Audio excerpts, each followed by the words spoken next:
47. Sekarang bulan Juli. Bulan Juli. Ya. Sorry, bukan. March. Dah 62, Ustaz. Berapa tadi? 62. Sekarang sorry. Kenapa pula saya buat sampai 9 September ni?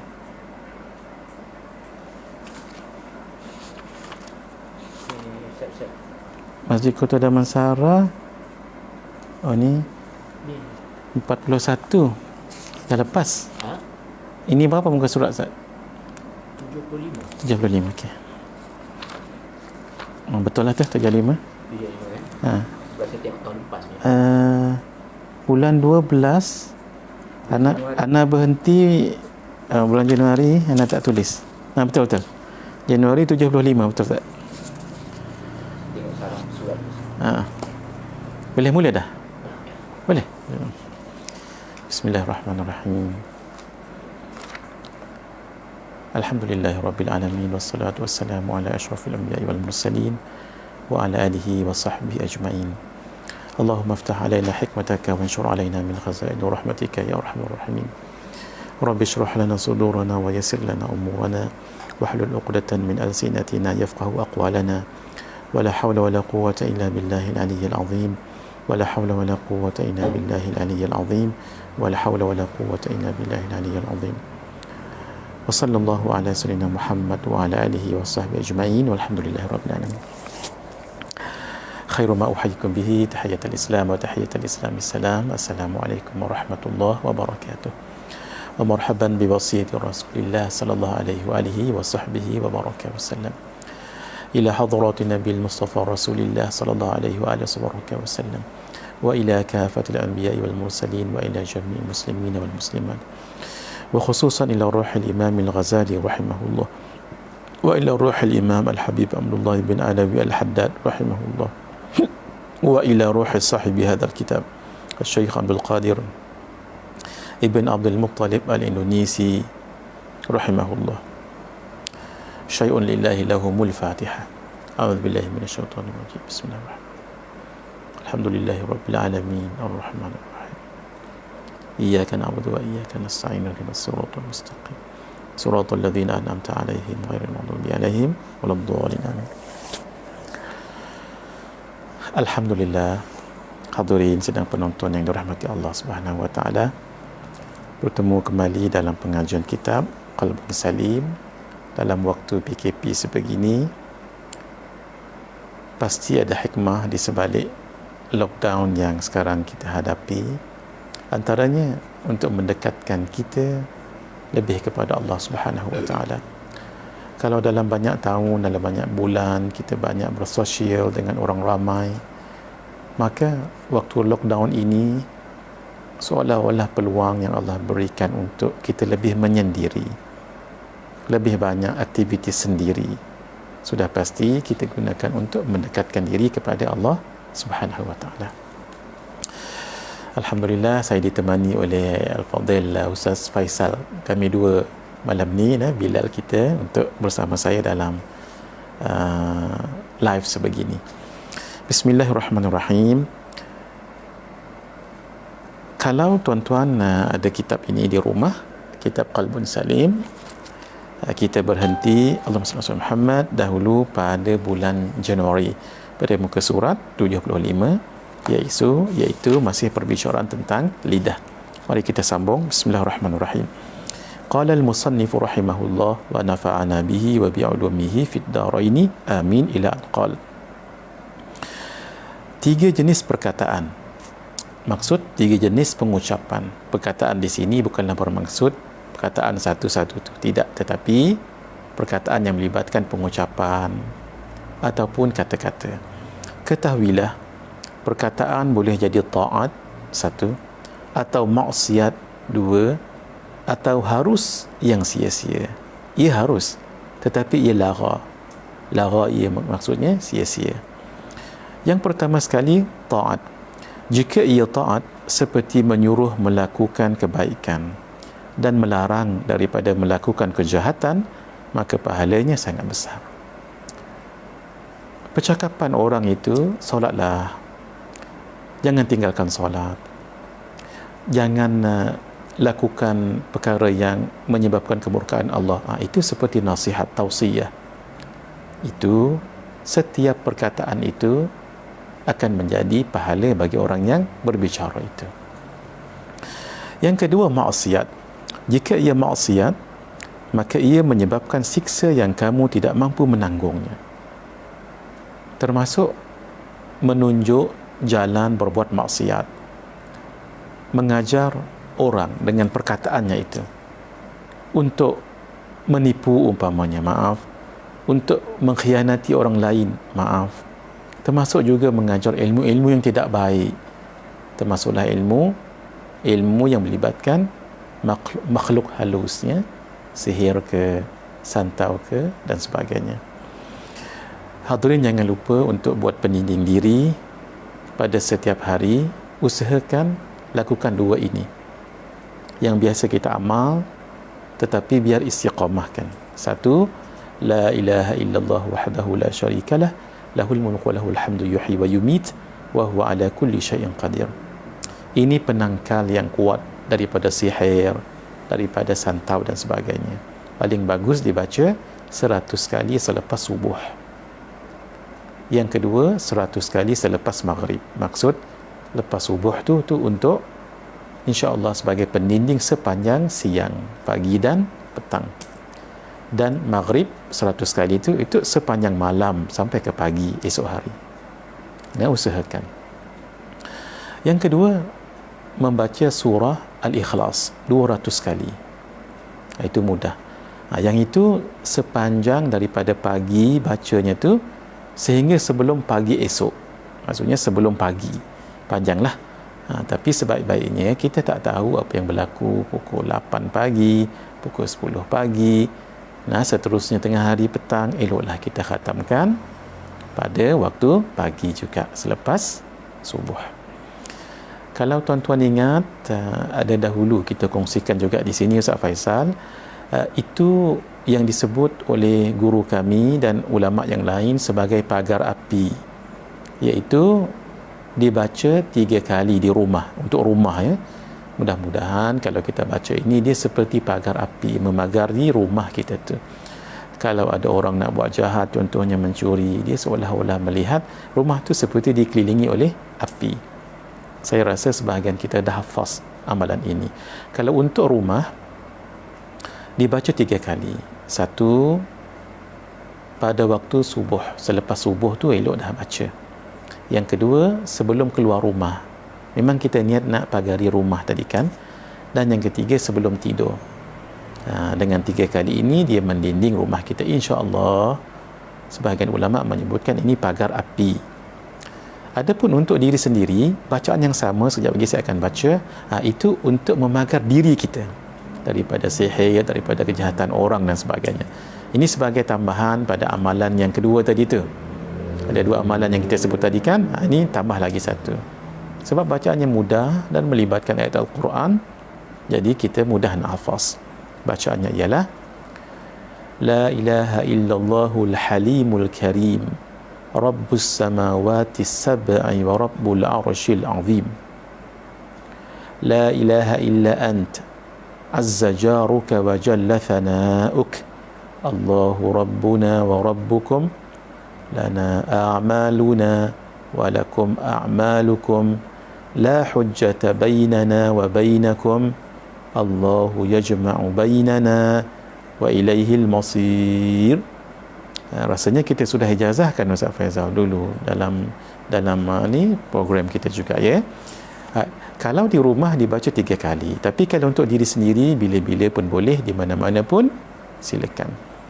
Hadirin yang ingin ada niat nak mengamalkannya dengan niat yang baik, kita ijazahkan. Tuan-tuan sebut qabilna al-ijazah ataupun qabiltul ijazah, saya terima ijazah. Sebab kita tidak tahu makhluk-makhluk di luar sana tu, kata orang, maaf ya, rambut sama hitam tapi hati lain-lain, gitu. Jadi prevention is better than cure.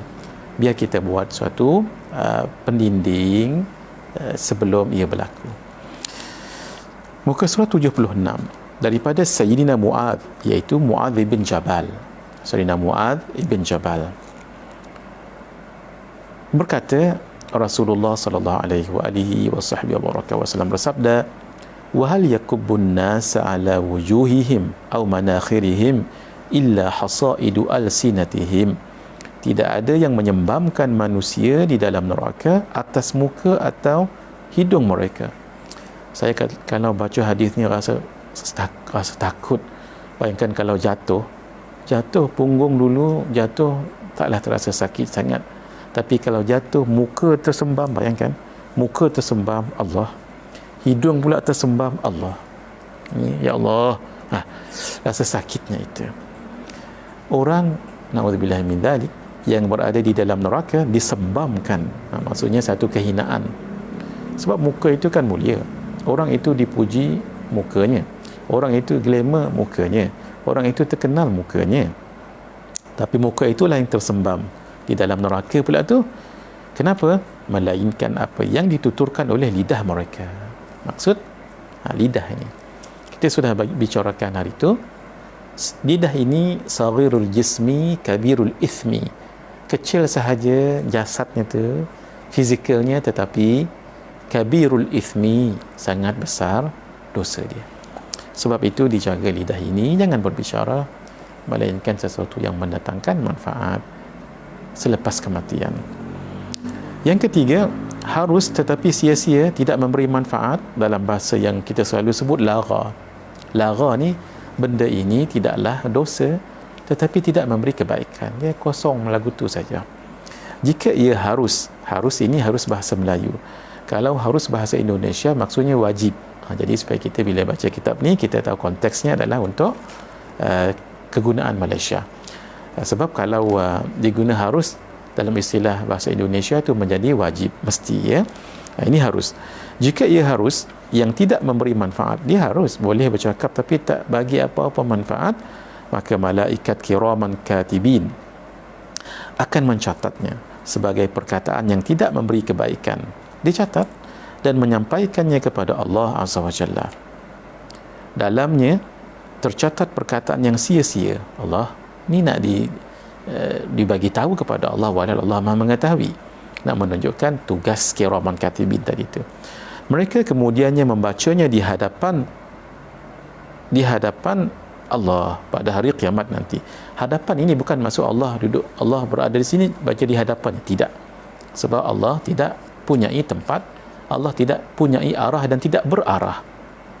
Apa maksud tidak punyai arah dan berarah? Saya ini tidak mempunyai arah, saya ini mempunyai arah. Kalau saya berdiri begini, ini arah depan saya, sebab itu muka saya ke depan.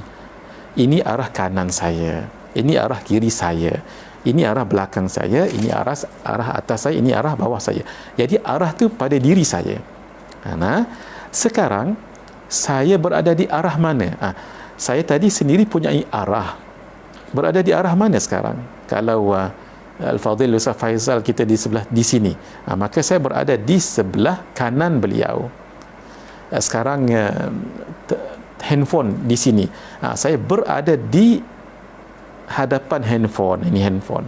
Karena di sini ada kerusi sebenarnya sebelah kanan saya ni. Jadi saya berada di sebelah kiri kerusi. Saya sendiri punyai arah. Saya berarah maksudnya, dan saya berada di mana-mana arah. Maksudnya di antara arah yang yang 6 itu. Kalau nisbah saya ini pada kerusi ini, saya berada di sebelah kiri dia. Di sebelah ni pun ada jubah-jubah juga di sini. Saya berada di sebelah kanan jubah. Al-Fadhil Ustaz Faizal di sini, saya berada di kanan beliau. Gitu. Jadi kalau nisbah pada yang atas ada kipas kami ke atasnya, saya berada di bawah kipas. Tapi kalau ada yang di bawah saya tu, dia berada di bawah saya berada di atas mereka. Gitu. Allah tidak punyai arah dan Allah tidak berarah. Gitu ya. Sebab tu kita baca kitab ni, membacanya di hadapan Allah, bukan bermakna Allah di hadapan, tidak. Nak menunjukkan fi hadratillah, pada hari kiamat nanti. Hari yang penuh dengan huru-hara yang dahsyat, ketika manusia dalam keadaan lapar, dahaga dan tidak berpakaian, iaitu telanjang. Wallahu alam. Malulah kita kalau dibaca. Kita di dunia dikenal orang dengan, maaf ya, orang yang mengajar orang lain ilmu agama, orang yang bijak pandai. Tapi ketika dibaca, fulan bin fulan, contoh saja ya, dia melakukan perkara ini walaupun tidak dosa tapi lara. Begitu. Baik, saya sudah sebutkan di bawah ini. Mari kita lihat muka surat 76. Footnote ini penting. Muka surat footnote yang ke-114. Hadapan di sini bukanlah bermaksud berjihah. Jihah tu maksudnya berarah. Kerana Maha Suci Allah daripada berjihah yang 6. Depan, belakang, kanan, kiri, atas, bawah. Maksudnya Allah tidak mempunyai arah macam saya ni ada arah. Allah bukan di hadapan kita, bukan di belakang kita. Begitulah Allah Maha Kuasa, Maha Suci daripada arah-arah itu. Dua ya. Allah tidak mempunyai arah. Allah tidak berada di mana-mana arah. Kalau Al-Faqir muhadir ni, saya punyai arah sekarang dan boleh berada di mana-mana arah. Ikut nisbah sesuatu itu. Allah tidak punyai begitu. Sebab itu Allah bukan di arash, Allah bukan di atas langit dan sebagainya. Mari kita masuk fasal yang keempat. Alhamdulillah, muka surat 77. Tak sempat saya tanya tadi, nanti insya-Allah masuk dalam 2 minit nak masuk insya, nanti Ustaz Faizal bagi tahu saya, angkat tangan ke. Baik, bismillahirrahmanirrahim. Fasal yang keempat tentang perut. Kita masih lagi takhalli.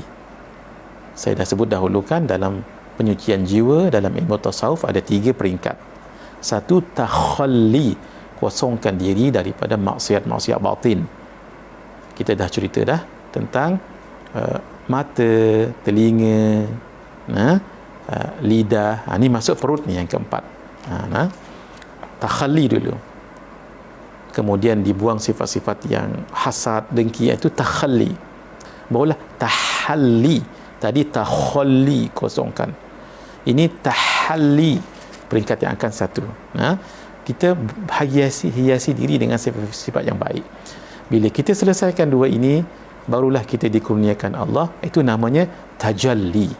Tajalli ni Allah bagi apa? Kurnia apa? Pahala. Allah bagi firasat. Allah bagi wijdan. Allah bagi kasyaf. Itu pemberian Allah. Yang itu kita tak usahakan. Sebab ini pemberian Allah. Yang kita kena usahakan 2. Ingat ya, dan dia mesti sequence. First, dia mesti takhalli, barulah tahalli, barulah mendapat kurniaan Allah tajalli. Ingat elok-elok hadirin sama-samanya, bila kita tulis dalam bahasa Jawi tu Ustaz Faisal, dia sama je. Tajim lam ya, tajalli. Taha lam ya, ubah sikit je, tahalli. Ubah lagi takha. Jadi kena ingat, takhalli dulu, baru tahalli, baru tajalli.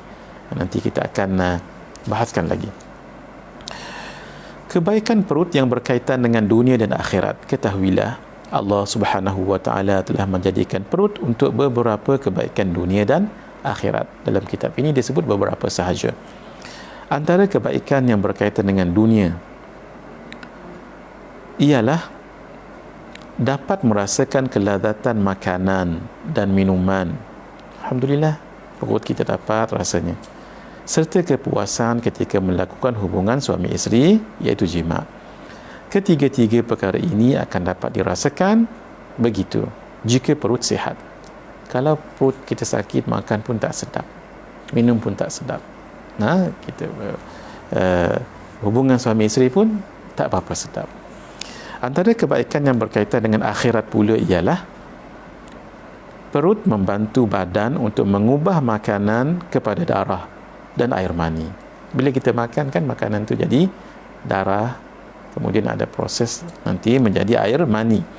Melalui air mani, seseorang mendapat zuriat dan generasi manusia akan berterusan kalau Allah izinkan. Ada juga Allah tak izinkan. Maka itu adalah hikmah yang hanya diketahui oleh Allah Subhanahu wa taala. Yang Allah kurniakan anak, jagalah anak-anak. Ini adalah amanah daripada Allah. jadikanlah mereka itu anak-anak yang soleh, yang solihat. Hidup kita di dunia ini mereka dah buat baik dengan kita. Meninggal kita nanti tak lekang mulut mereka mendoakan kedua ayah mereka. Gitu ya. Tetapi kata ulama, nakkan supaya anak kita mendoakan kita, kita kena doakan mak ayah kita. Nak anak kita buat baik dengan kita, kita kena buat baik dengan mak ayah kita. If'al ma syi'ta kama tadinu tudanu. Buatlah apa yang kamu mahu, seperti mana kamu berhutang, kamu akan dihutangi. Waktu saya mengaji dulu di UIA, saya ada seorang kawan, kalau manalah tahu beliau dengar live kita ni, Al-Fadhil Ustaz Muhsin. Ustaz Muhsin, Abdul Muhsin bin Musa. Kalau di Perak tu Ustaz, di Kuala Kangsar, Bukit Candan, itu Al-Fadhil Ustaz Musa almarhum sudah ya, terkenal seorang penceramah yang hebat. Masya Allah.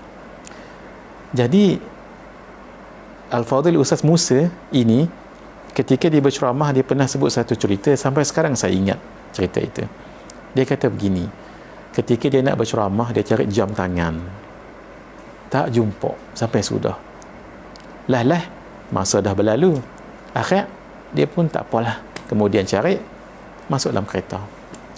Ketika undur kereta, dia terdengar bunyi cracking, bunyi crack.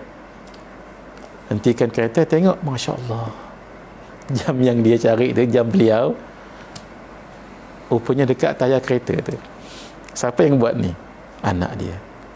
Tapi bila cerita dengan kami, beliau tak marah. Beliau tak marah. Kenapa? Sebab beliau insaf. Dia waktu masa kecil dulu, dia pernah buat benda ni pada ayah dia. Dia pernah buat benda ni pada ayah dia. Sekarang anak dia buat kat dia pula. Masya Allah. Hadirin, jadi kalaulah anak-anak kita nakal ataupun buat-buat ni apa semuanya, jangan marah sangatlah. Mungkin pernah dahulu kita buat, malah kadang-kadang lebih ganas lagi daripada mereka sekarang dan sebagainya. Jadi sabar dan ada hikmahnya, insya-Allah. Baik.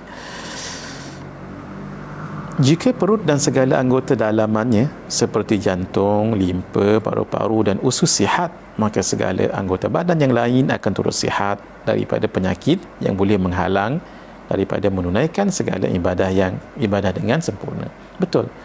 Kata orang, kalau bahasa kita, kalau perut meragam ni, kita sembahyang pun tak apa nak sedap. Sebab itu ya, kalau kita nak solat, tiba-tiba perut macam meragam, mungkin nak pergi bilik air dulu, selesaikan dulu, pergi bilik air dulu.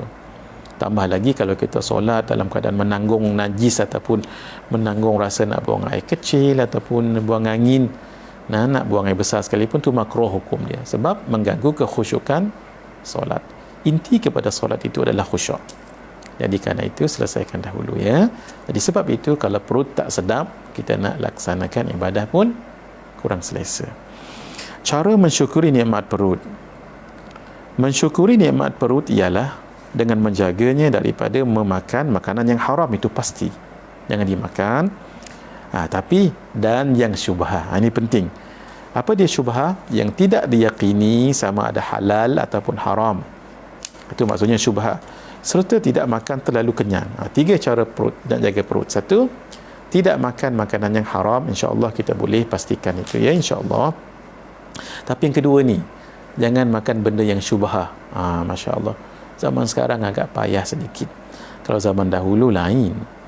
Kalau zaman dahulu, dia punya indikator tu kuat. Sebab orang-orang dahulu hatinya bersih. Jangan kata makan, pegang sahaja, sudah menggeletar urat-urat dekat sininya. Saya tak ingat siapa nama seorang alim ulama itu. Seorang wali Allah. Beliau tahu makanan ini syubhah, walaupun tidak haram, tapi syubhah. Dengan dia menyentuh sahaja ini urat kat sini, ini dia bergerak-gerak, bergetar. Masya Allah, tabarakallah. Saya teringat ada satu kisah. yang sebutkan ini pun saya tak ingat sekarang, tapi kisah dia, ada seorang menjemput tok guru dia, ada kenduri di rumah, dan disediakan makanan yang khusus, apa dia, kambing. Sampai di rumah disediakan makanan kambing, tapi pelik, tok guru tu tak makan pun kambing tu, makan makanan yang lain. Ketika nak balik, mohon maaf, tanya dengan tok guru, saya sediakan kambing khusus untuk tuan guru, tapi maaf saya tak nampak pun tok guru sentuh, malah tak makan pun, malah tak sentuh pun. Kata tuan gurunya, maafkan juga sebab saya tak makan, tetapi hatiku merasakan ada sesuatu pada kambing ini.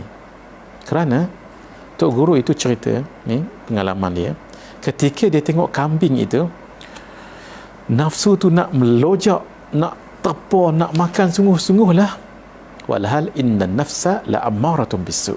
Sesungguhnya nafsu tu, nafsu yang amarah, dia suka benda tak elok, sebab tu dia nak tekam. Sebab tu saya merasakan ada something wrong pada kambing ini. Indikator sebegini, ini tak boleh di-apply pada semua orang.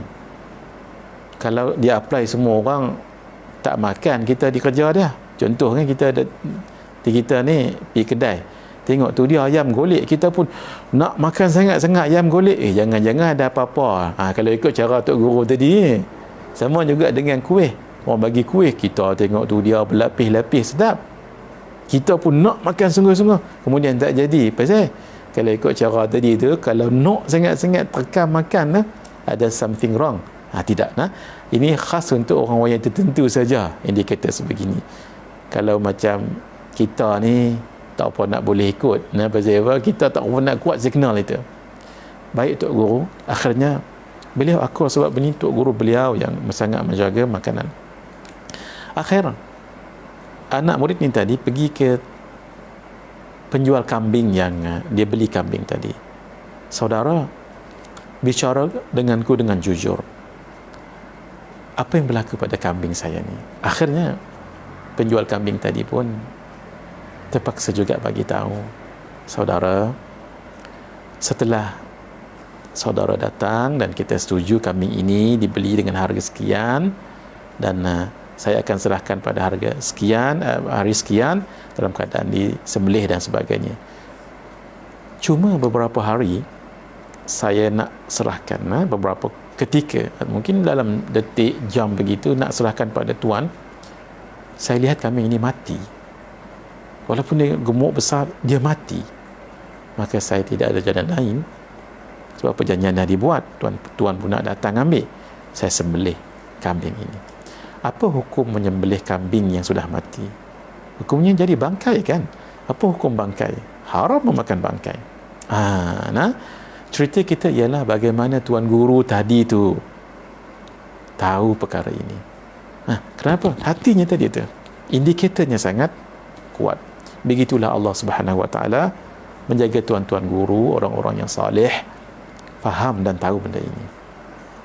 Sedikit saya nak ceritakan tentang bagaimana indikator itu, signal itu kuat untuk orang yang hatinya bersih walaupun matanya buta.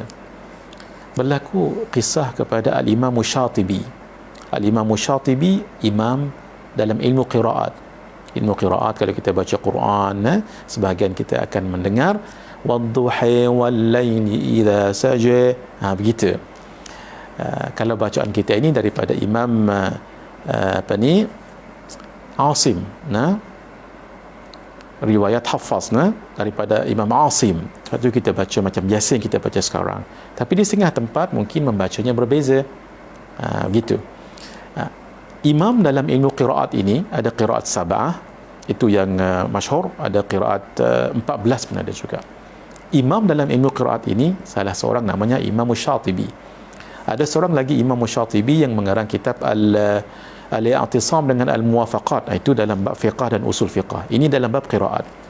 Imam Syatibi orangnya buta, mengajar tak pakai kitab sebab hafaz dalam dadanya. Beliau ada anak murid yang sangat committed.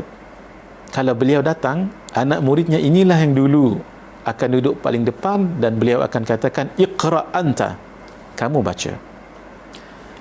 Dah banyak tahun sebegitu, tapi berlaku satu kali peristiwa ketika Tok Guru datang yang macam biasa. Anak murid yang dah biasa baca tadi pun ada di depan tu, tetapi yang pelik, Tok Guru yang buta ini mengatakan, walladhi ya'ti thaniyan falyaqra. Orang yang datang yang kedua tu baca. Bukan dia yang datang paling awal, tapi yang datang kedua tu baca. Anak murid yang lain jadi hairan. Ini the first ever berlaku. Sebelum ni tak pernah pun. Jadi berlakulah majlis tadi tu, yang membacanya bukan dia, tetapi kawannya yang datang kedua. Tuan-tuan tahu apa yang berlaku? Yang tahu ini adalah kawan yang selalu baca tadi tu. Rupa-rupanya, maaf ya ceritanya, rupa-rupanya beliau tertidur. Bila tertidur, beliau mimpi basah.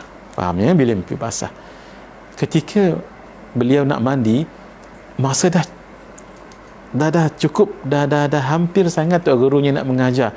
Beliau tak nak orang lain membaca, sebab ini membaca di depan guru dan duduk di hadapan guru satu kemuliaan. Akhirnya beliau pergi dalam majlis gurunya itu, maaf ya, tanpa mandi hadas. Macam mana Tok Guru yang buta tadi, Al-Imam Syatibi, tahu benda ni?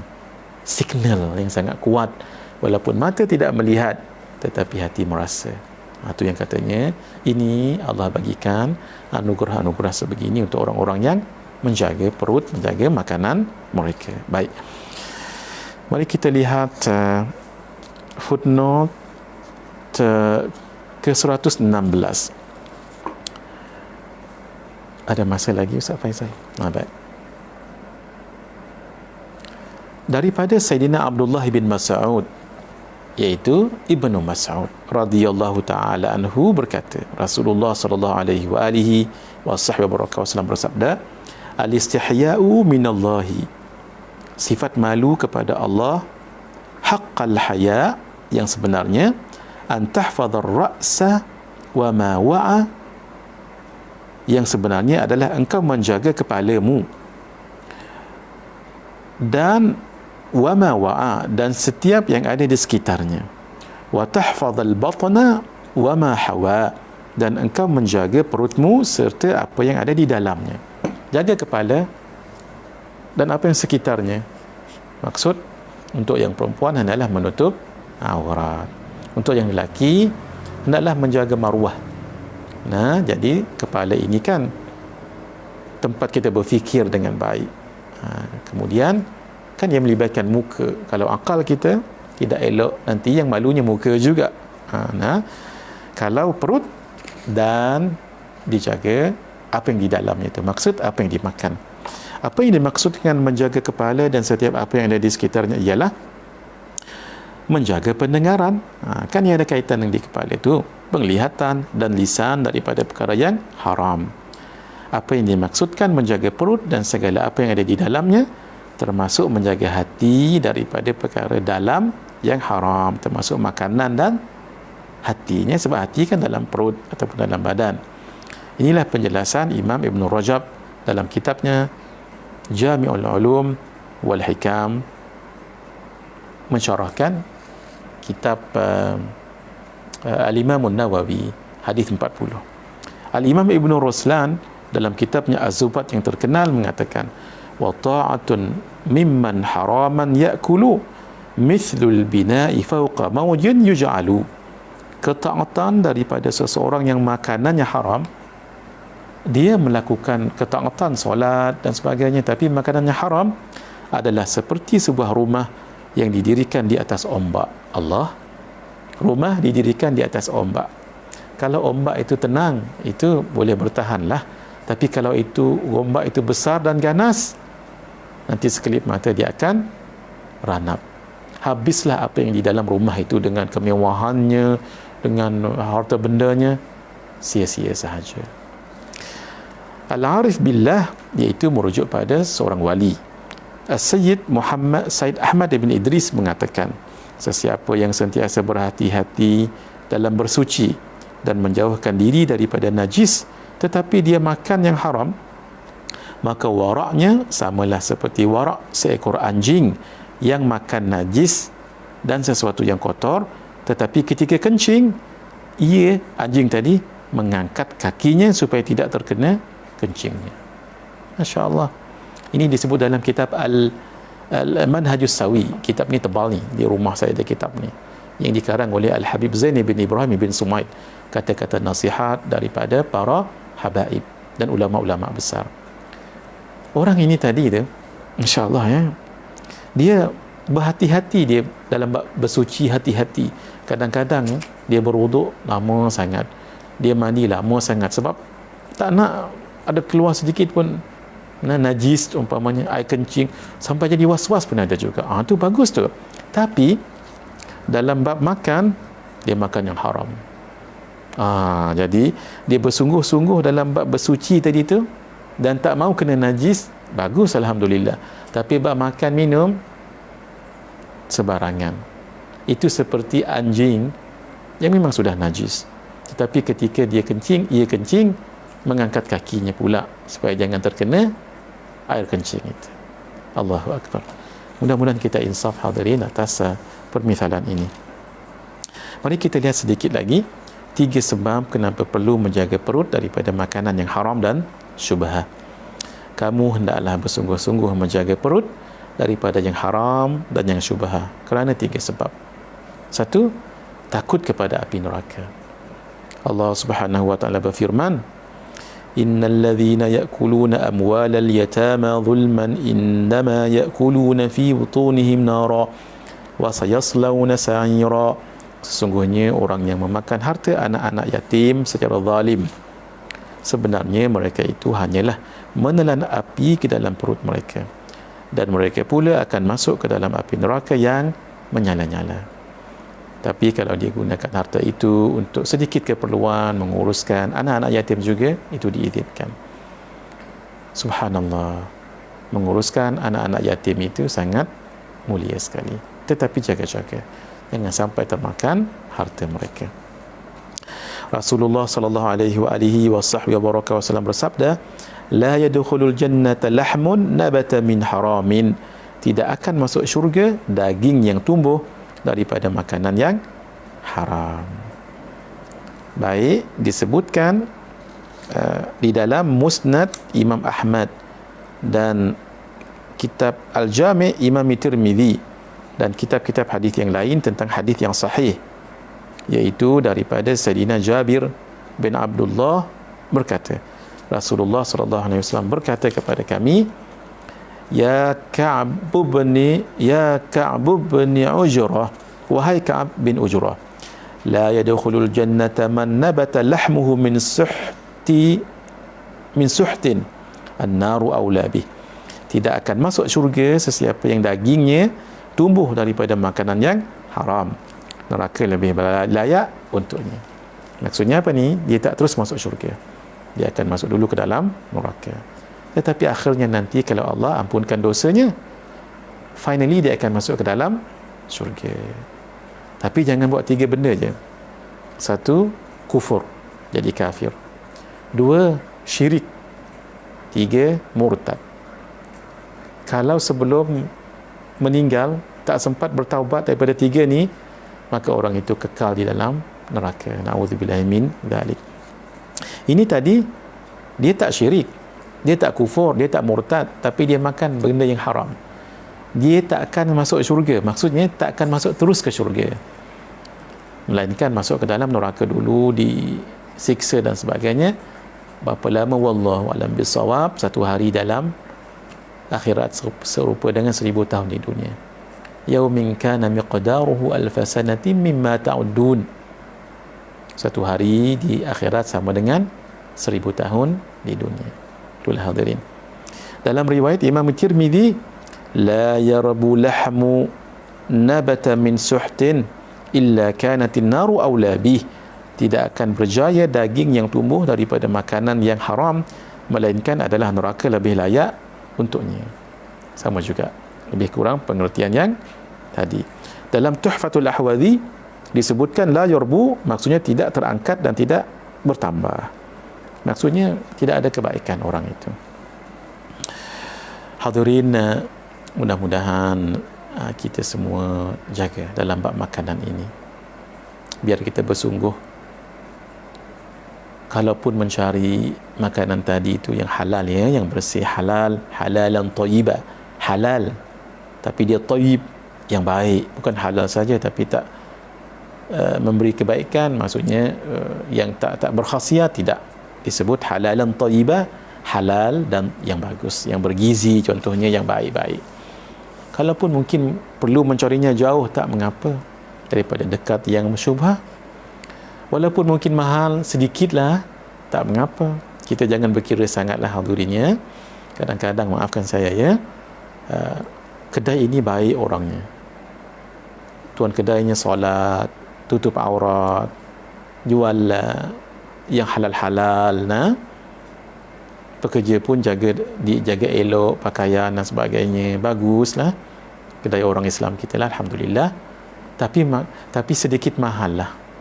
Mahal pun mungkin dalam 50 sen, 70 sen, mungkin RM1 lebih kurang macam tu. Hatta mungkin RM2 sekalipun. Lebih baik kita beli yang yakin itu, daripada yang, maafkan saya, di tempat yang murah umpamanya. Kita belum tentu tahu, belum tentu kita yakin apakah sembelihan itu benar ataupun tidak, gitu ya. Jadi bila dah jumpa yang betul-betul yang halal, hati kita pun tenang, dibuatnya mahal sikit tak apalah. Karena guru saya pesan begini, kalau kedai itu mahal sedikit, kita beli, di samping kita niat hadiah, gitu, dapat pahala dua. Satu, menolong, memajukan perniagaan dia. Yang kedua, menolong sedekah, gitu. Kalau setakat mahalnya dalam RM1, $2, apalah kita berkira sangat. Sedangkan dalam, contohnya ayam itu, contohnya dalam pack yang sangat baik, kita pun tengok potongan lehernya itu dengan urat marikhnya, dengan urat makanan dan udara itu, alhamdulillah, terputus dengan elok. Begitulah hadirin, biar kita jangan berkira sangat dalam bab makanan yang halal ini. Baik, ada lagi masa Ustaz Faizal? 1 minit lagi. Hadirin, kita berhenti di sini dahulu.